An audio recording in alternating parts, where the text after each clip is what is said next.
Hi guys! So ngayon, I'm super excited kasi mansary namin ngayon. Wedding mansary namin ng asawa ko. Tapos, yung oras ngayon is 9 o'clock. Kanina pa ako dumating like around 5 o'clock. Kumain na rin ako ng dinner. Pagluto na ako lahat. Tapos, wala man lang naman siyang pasabi sa akin na meron pala siyang delivery. So ngayon, ipapakita ko sa inyo. Hilig naman to. Kala mo naman talaga, sobrang ganda ng inyong talaga.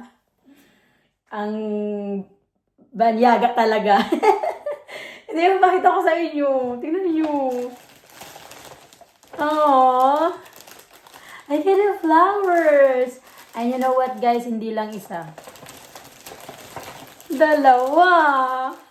Grabe naman ang pagmamahal ng aking asawa sa akin. Grabe naman yan.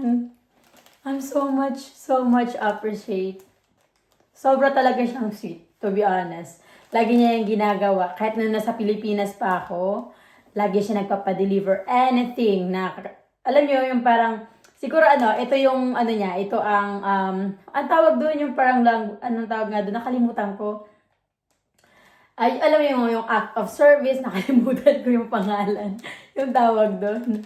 Kaya yun, binigyan niyo ako ng dalawa. So happy. Oh my God. Kala mo naman talaga sa akin, no? But, yun, gusto ko lang i-share sa inyo kasi sobra ako natutuwa. 2 flowers that I get from him. Wala mo lang pasabi. Kausap ko lang siya kasi tumawag siya, nag-break siya.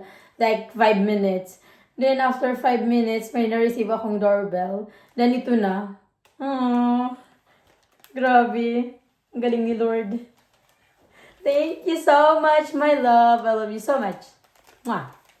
So, yun lang. Share ko lang. Thank you guys for watching. Bye-bye.